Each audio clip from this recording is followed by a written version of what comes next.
All right, so you want to know about my Thanksgiving? Yeah. What the Blakeslee Thanksgiving looks like?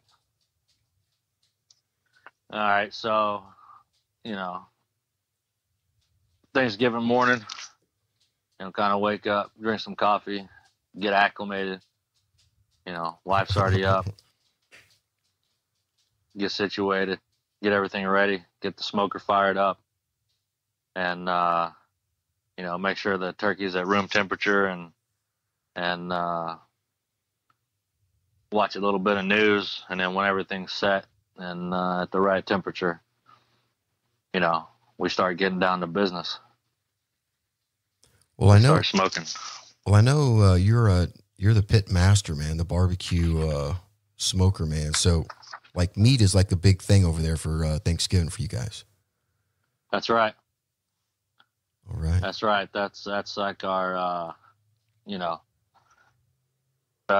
whatever meat we're doing, and for Thanksgiving, it's always turkey, and so that's like the focal point of the meal, the centerpiece. So it gets everybody going, and what they look forward to is eating that big old juicy turkey. Hell yeah. Whatever. Well, hey man, let's introduce the show and let's get after it. Okay. Hey, ladies and gentlemen, boys and girls, all you veterans and you crazy wacky people out there who love you some veterans, welcome to another episode, Heart of the Volunteer Veterans Podcast. Today we got a co-host, Billy Blakeslee. Billy, what are we going to be talking about today, brother? Well, today we're going to be talking about all things Thanksgiving, with a key focus on the meats that you might want to smoke with what you're doing for dinner. The key meat being turkey. Turkey. And how we cook it up and how we do things around the Blakeslee house.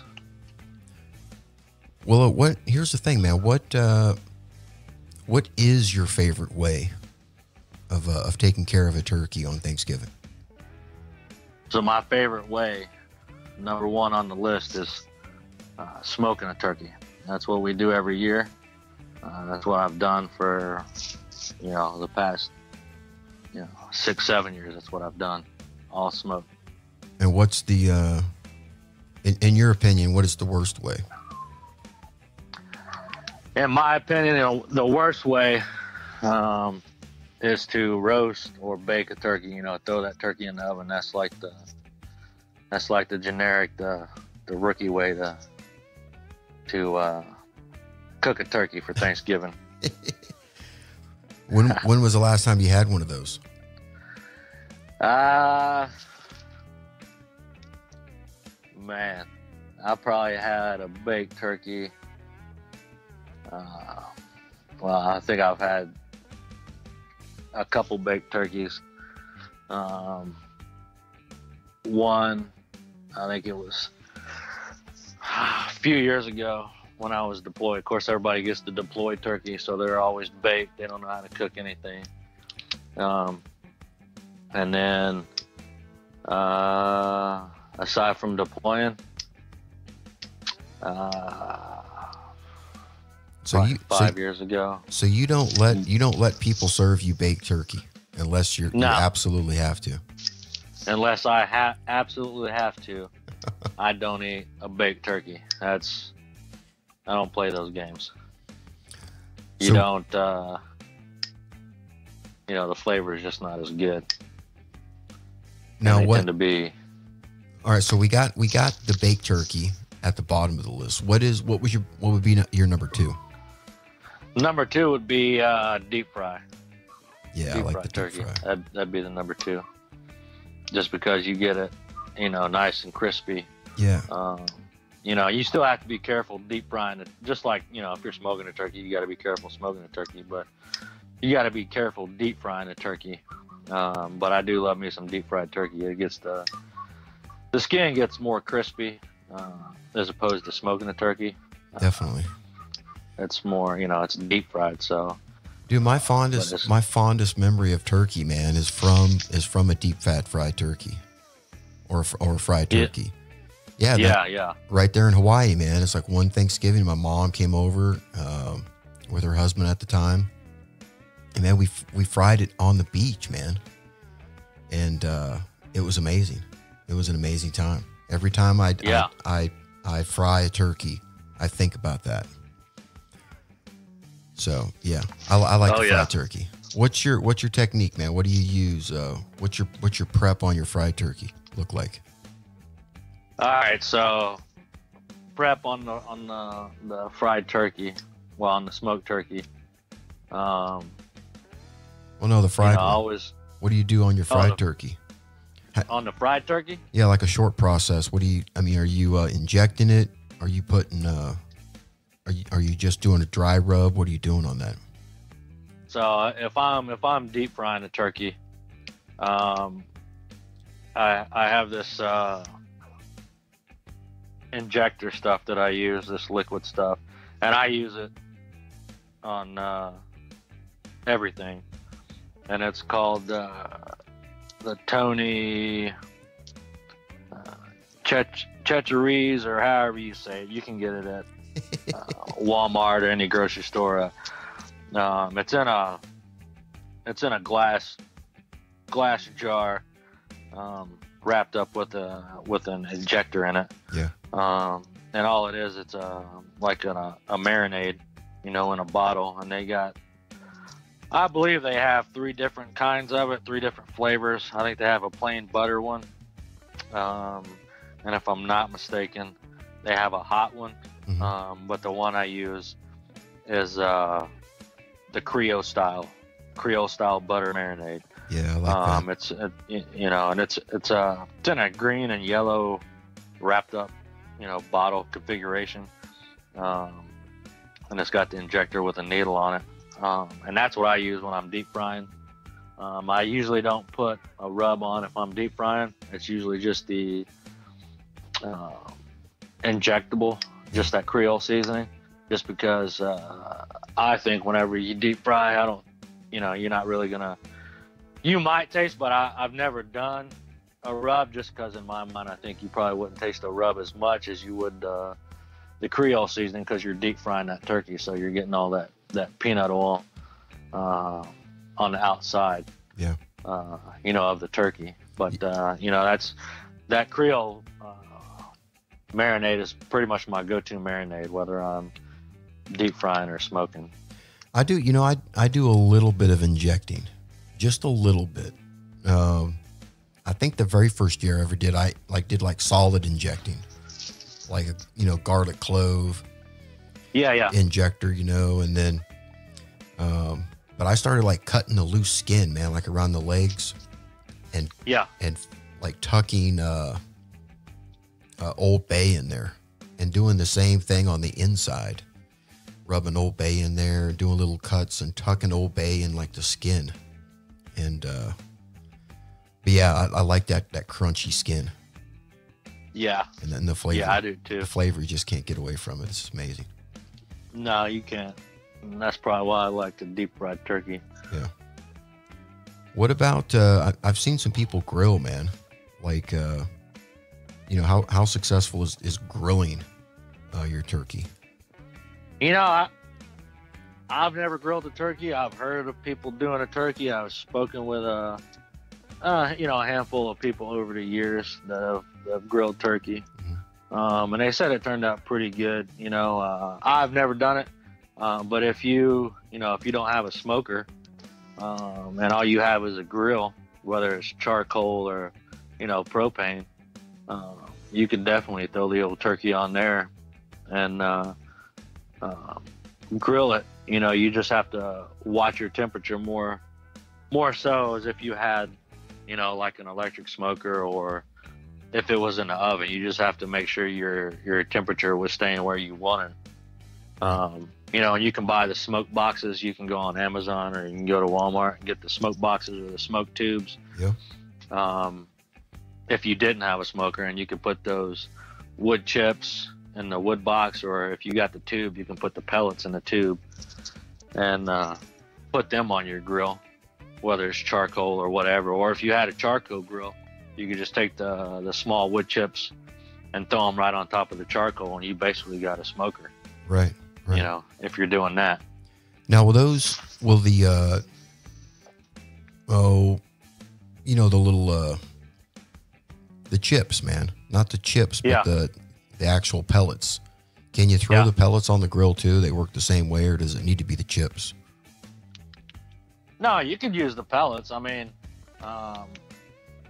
the wood chips would just be a little bit better because, you know, the wood pellets are kind of like compressed, like compacted.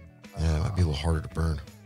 Yeah, it might be a little bit hard. That's why I'm saying if you get the tubes are made for the pellets. Yeah. So it kind of gets the pellets.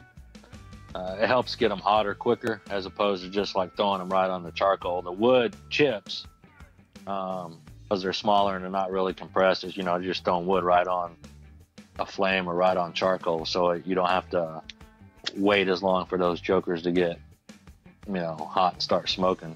Right.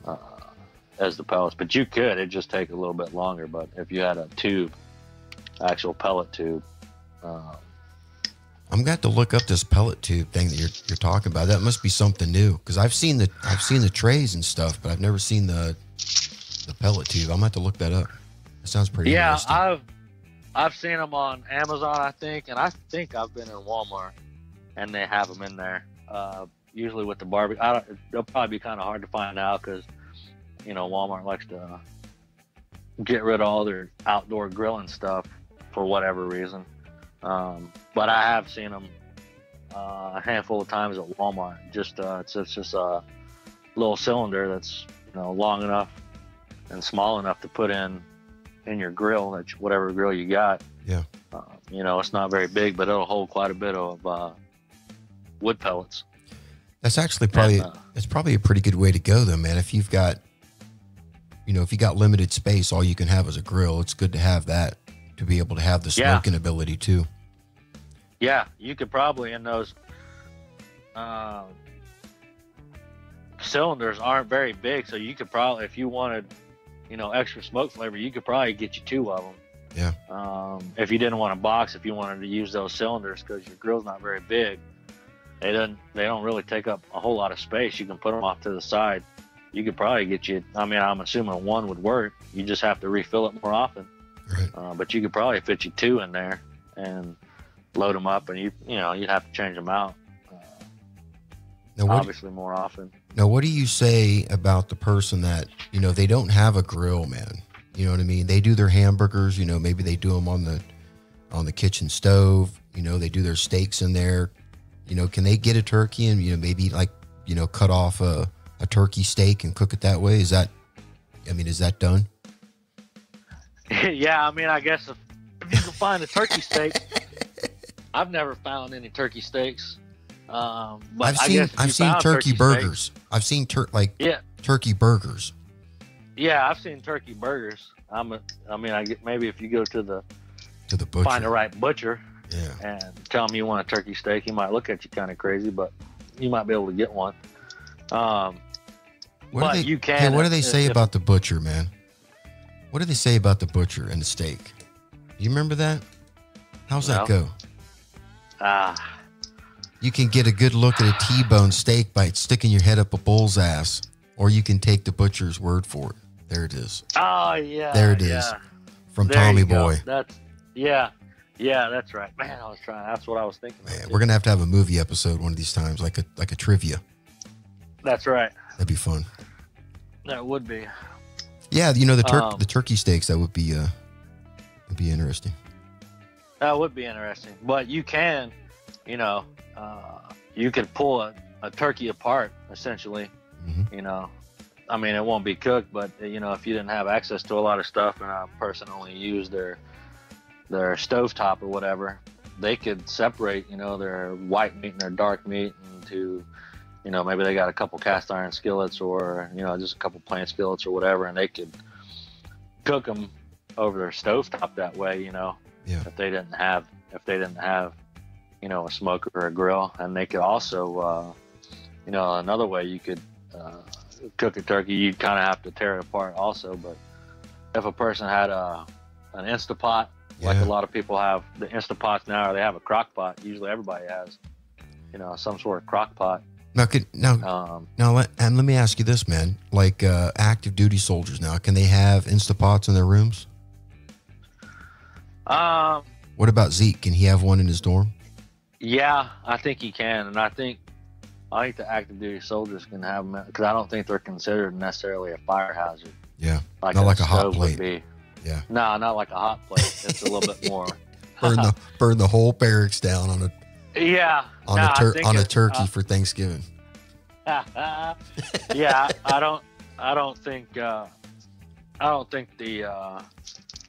the safety consideration is as high, right, for like an Instapot or a crock pot because they're not flammable or nothing, and they have their settings that they'll turn off automatically. So I think you can. Yeah. For a single soldier or a college student or whatever, they can have them in there.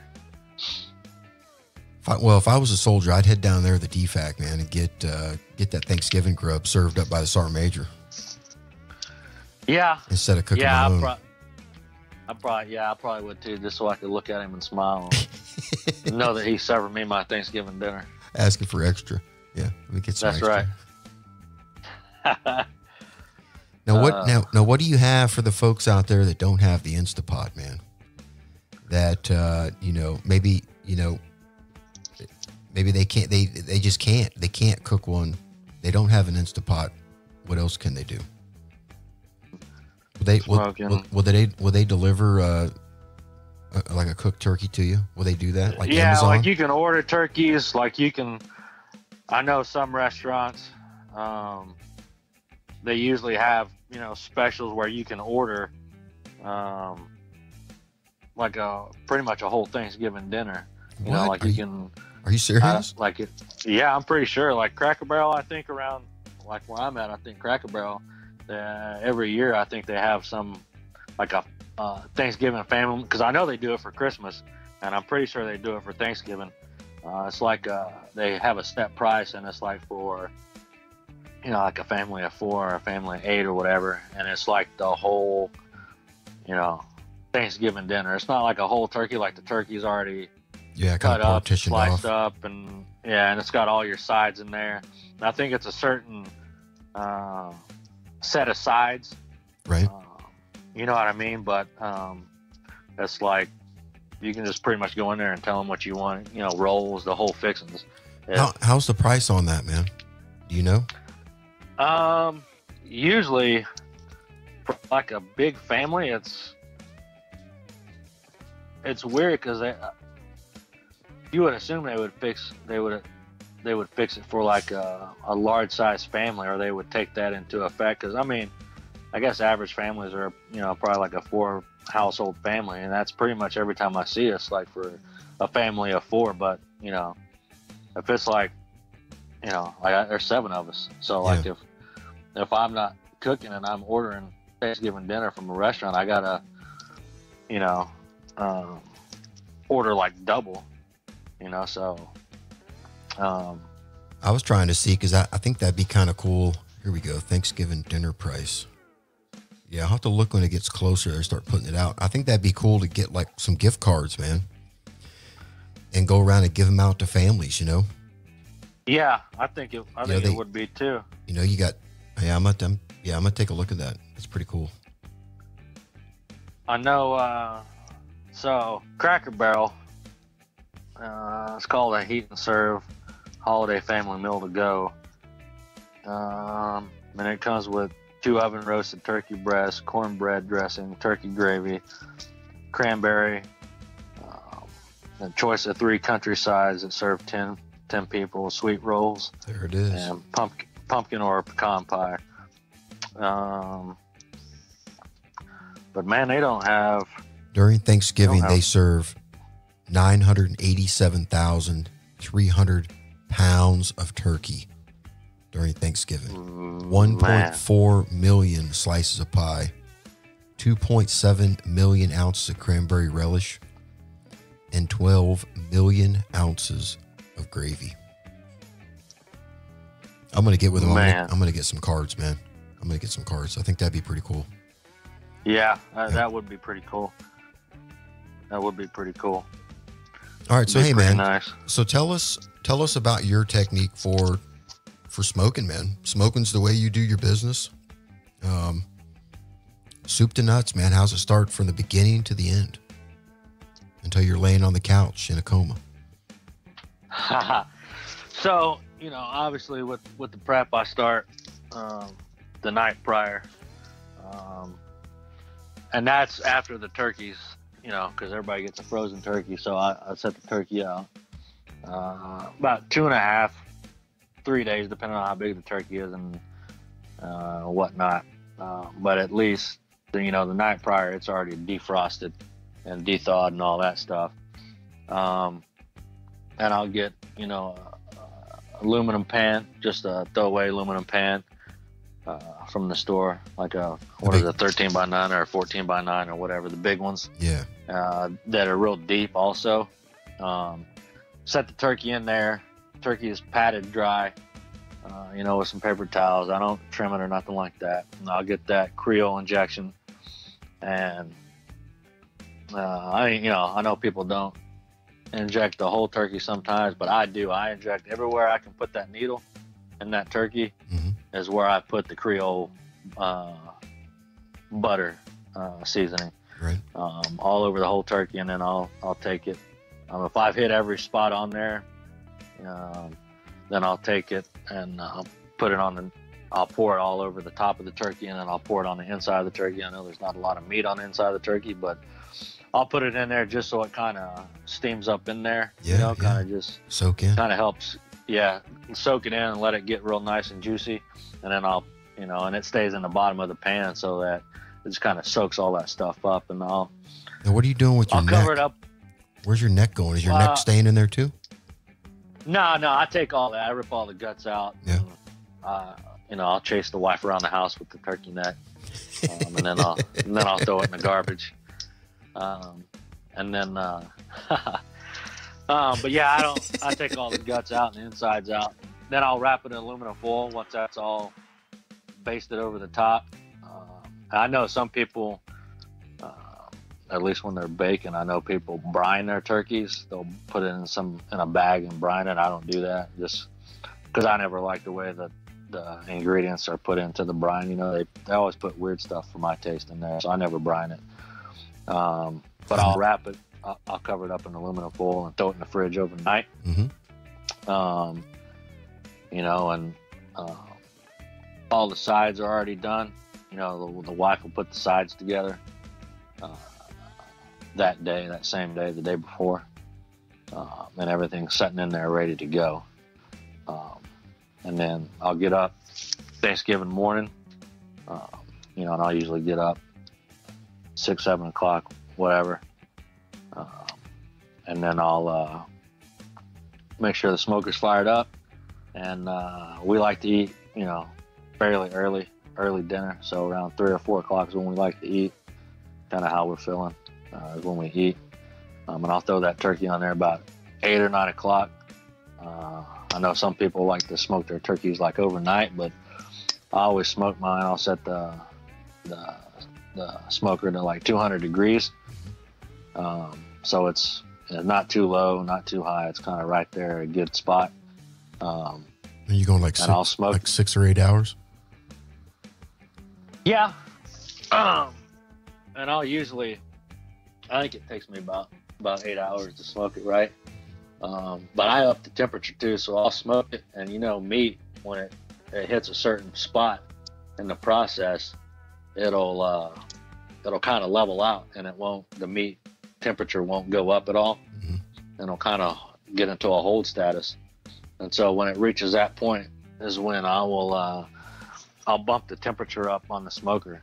So if I'm smoking at 200, then I'll bump it up to like 225 to help it break that barrier. Yeah. And speed the process along a little bit to kind of make up for all the hold status and to make up for the smoking it at 200. Dude, that's like some astronaut barbecue stuff right there, man. I like that. The science. You got the sweet science down. That's right. And so yeah, I'll bump it up to 225, and that'll break the barrier, and it doesn't affect the juiciness of it at all. you know, and I've got a couple meat probes that I stick in there, and whenever it's at the temperature I want, or about 5 degrees off of what I want, is when I'll stop it and I'll pull it off the smoker. And the reason I stick that turkey in, and also the whole time the turkey is on the smoker, it's in the aluminum pan. Because when I was, you know, I've smoked a turkey a couple times before, and it's been so juicy that it falls apart. So when I go to pick the turkey off the smoker and put it in a pan, the damn thing falls apart. That's not good. And it's a hot mess all over the smoker. So, you know, I learned that after the second time. And it doesn't change the effect of it or nothing. You know, it gets a nice brown look to it, right, and that nice deep brown, not the burnt look that a lot of people like, I guess, but just that nice golden brown. Yeah. And kind of like a real, like KFC. Yeah, but a little darker. A little darker. Kind of like a peanut brown almost. Yeah. And so, but I leave it on there. That way all the juices are still in there. The juices aren't going anywhere, but they're just staying right in there pan with that turkey. And I might smoke it covered up in aluminum foil for, you know, about 3 hours. Mm-hmm. And then I might pull the aluminum foil off and smoke it for 3 hours. Or I might do it vice versa. If, you know, depends on how I'm feeling. If I want to start off smoking without the aluminum foil on it, then I'll do that. What kind of difference do you get with that? Do you notice it's like a stronger smoke flavor if you put it on the second half, or, you know, or what? What do you get? No, it's usually about the same, but it just helps with like the it helps keep it moist. Mm-hmm. Either way you do it, so you can either do it right off the bat, which is what I do 90% of the time. Yeah. And then you pull it off, and it still stays juicy, but it crisps that skin up. Yeah. And I used to smoke it without the aluminum foil and then put the aluminum foil on, but I found that if you smoke it with the aluminum foil on it first, it'll, you know, makes it real nice and juicy, and it still gives that smoke. You don't wrap it real tight. You just kind of loose wrap the aluminum foil over the top. Mm-hmm. So that way the smoke still gets in there. And then you pull that aluminum foil off, so you still got all the juices. Yeah. It's nice and juicy, but then that smoke really hits it, and it gets it nice and crisp. And when you bump it up to 225, mm-hmm, it gets that meat, you know, not crisp like you would deep fry it, but like if you go to like a state fair and how the turkey leg is smoked, but it's kind of got like a almost like a rubbery tug to it, but it's still kind of crispy. Yeah, yeah. That kind of crispy to it. Right. That's how the turkey is when I pull it off the smoker. Like, it's still juicy, but you still have that that rubbery kind of crispy taste to it. And I don't, you know, and that's how it is. And when I pull it off the smoker, I don't have to use a knife. You know, I just I got meat gloves, and I put those gloves on there, and I just they're like high temp gloves, and I just pull it apart. Yeah. It just pulls right off the bone. You know, the only thing left is the damn carcass. That's and that crazy. goes in the trash can. That's crazy. Hey, make sure you get some pictures this Thanksgiving, man. I want to see this thing. I will. I'll get some pictures and then tell Zeke to bring some back with him, so I got something to eat. I will. Or you can come down here. One of the two. I'll have to see. The more the merrier. I have no idea what's going on. The more the merrier. No idea what's going on. Well, man, that sounds like that's going to be a good meal, man. It's going to be a big meal. Yeah. What else? Are you only cooking your turkey, or is there other things that you're cooking or that you're smoking also? So it just depends on. I have smoked other meats in the past. I've smoked turkey and a ham together. You know, it kind of just depends on, you know, if my wife says she wants, hey, let's do a ham along with the turkey. And then we all base it off of how many people is going to be here with us too. If we got friends coming over, or we got some soldiers coming over, or family friends, or whatever, then we might do a turkey and a ham. Or if it's just us, there's only 7 of us. So if we're not feeling like having 2 meats, because we do a ham on Christmas, then we might just do a turkey. But I've done pork in the past. You can do a pork butt, pork shoulder. Don't really do a lot of.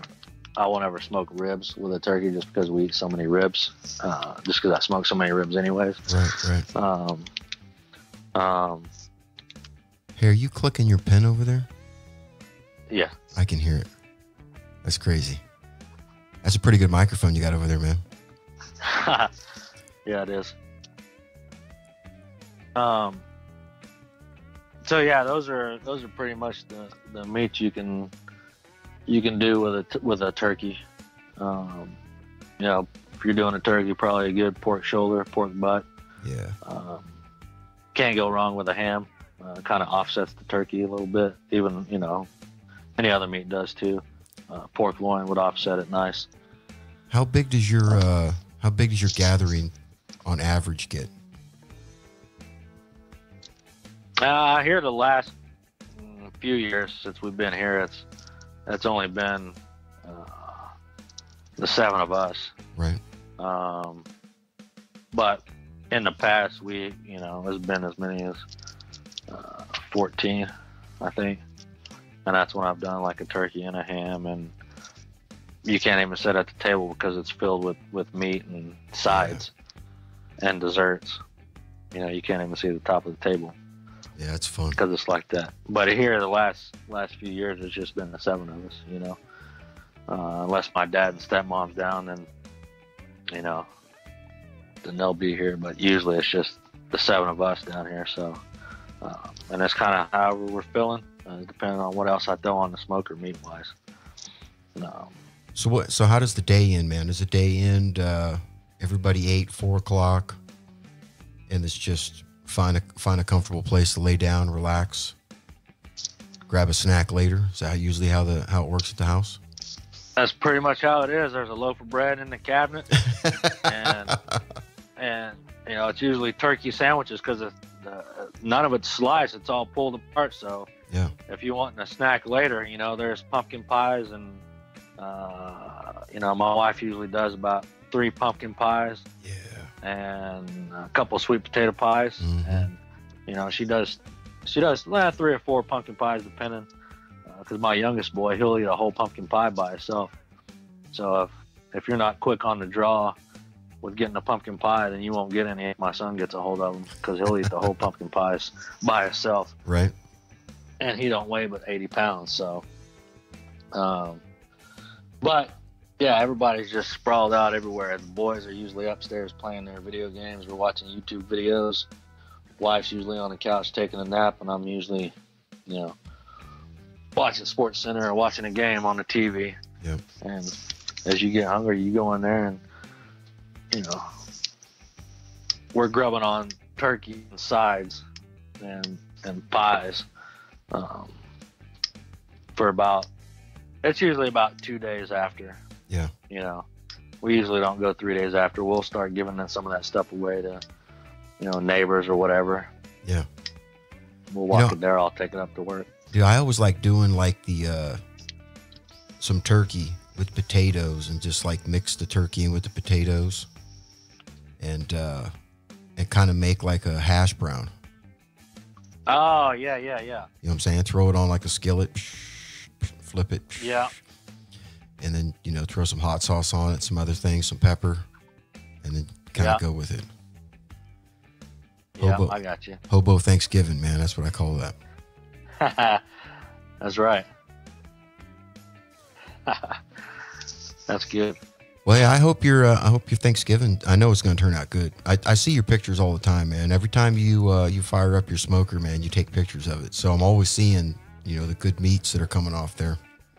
So I'm excited to hear about this Thanksgiving, man. I'm excited to hear about it. Oh yeah. I'll definitely throw the pictures up there and send you some pictures and let you know how it turned out.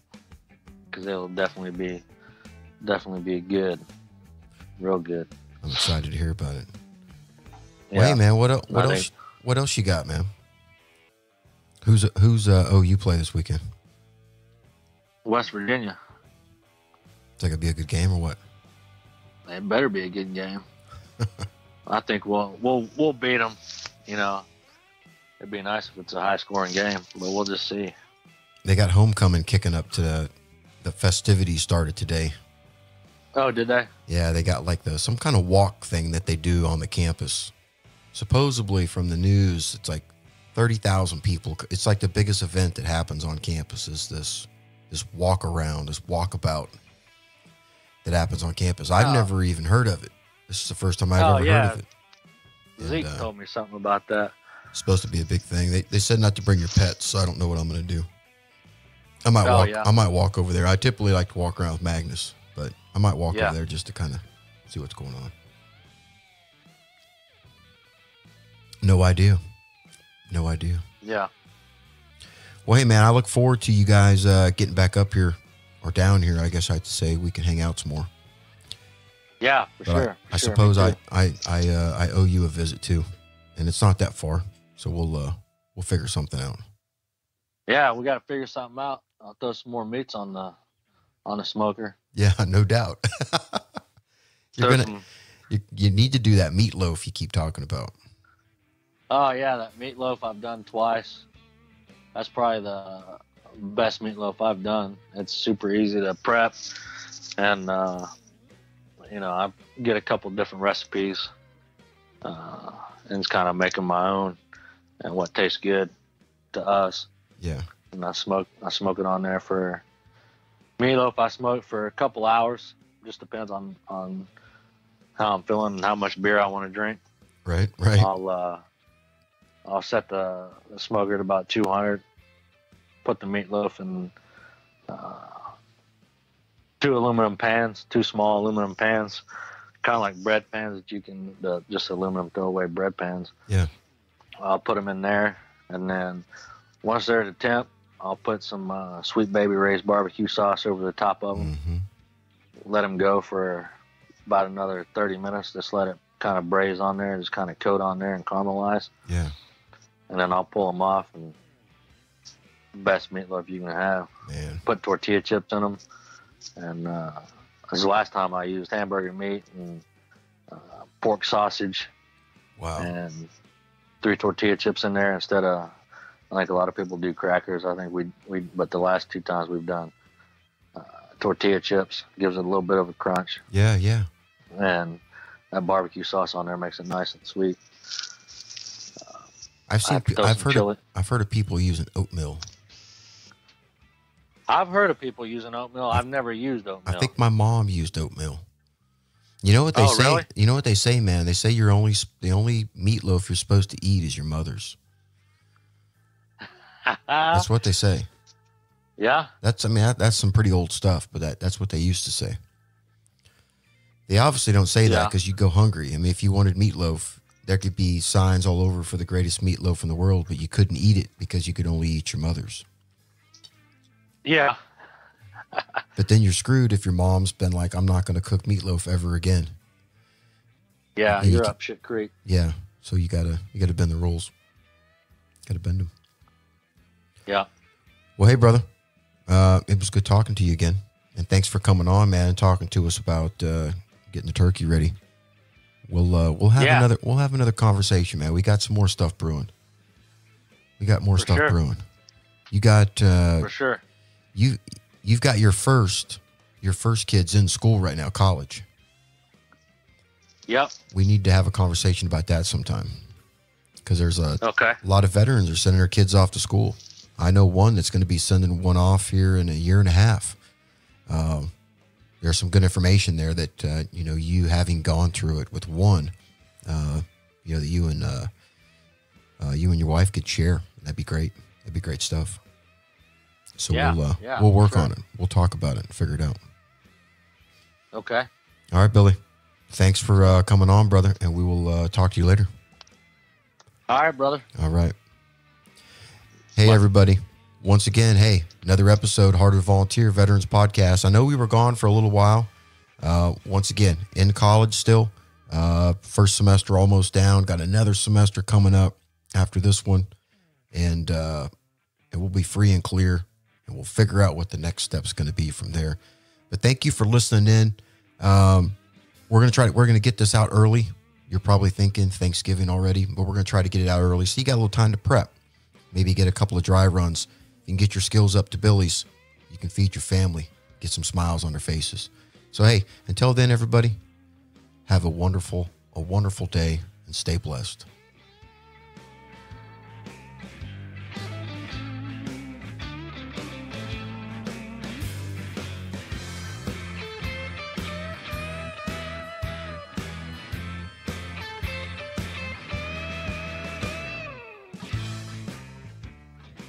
Heart of Volunteer, copyright 2019.